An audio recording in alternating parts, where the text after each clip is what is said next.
Before getting started with this course, it's important to talk a little bit about versioning. Now, this course was recorded using Final Cut Pro 10 version 10.08.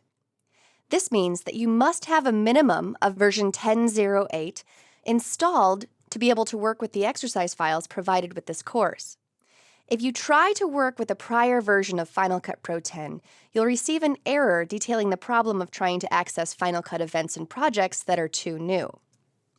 Fortunately, this isn't a problem. You'll just need to upgrade your Final Cut Pro 10 software to the latest version.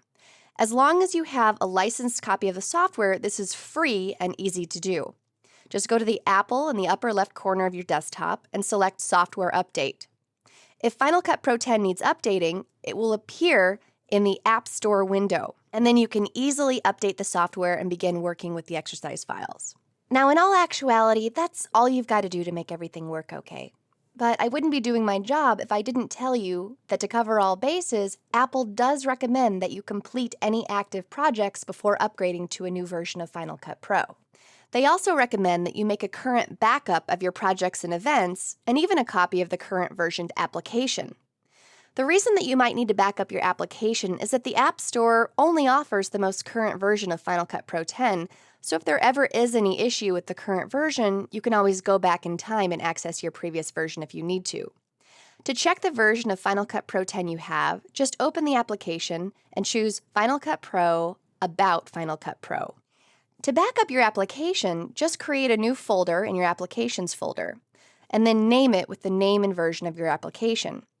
Then, just select the Final Cut Pro 10 application in the Applications folder, right-click, and choose Compress Final Cut Pro. Then, just put that in the folder you created. You can then move that folder anywhere you want. Now, as far as backing up your projects and events, you can do this via the Finder or inside the application. To do this via the Finder, you can go to the location that your projects and events are stored, either the Movies folder of the Mac you're working on or the root level of the hard drive you're using for your media, and then just drag the Final Cut Projects and Final Cut Events folders to a new location. To back up projects and events within the application, which you might want to do if you only want to back up certain events or certain projects, just select the event or project you want to back up, and then choose Duplicate Project or Duplicate Event from the Final Cut menu. Here I have Duplicate Event. You can then select the drive that you want to save the events and projects to. Notice that when you back up projects, you can also choose to save the associated events or even just the clips that your project references. For more detailed information on both of these processes, you can check out the Final Cut Pro 10 Essentials course. Now, if you upgrade to a version of Final Cut that is later than version 10.08, then when you start the software, you'll receive a message stating that the project needs to be upgraded. Just select OK. Just realize that once projects and events are updated for use in a new version, you can't open them in an earlier version.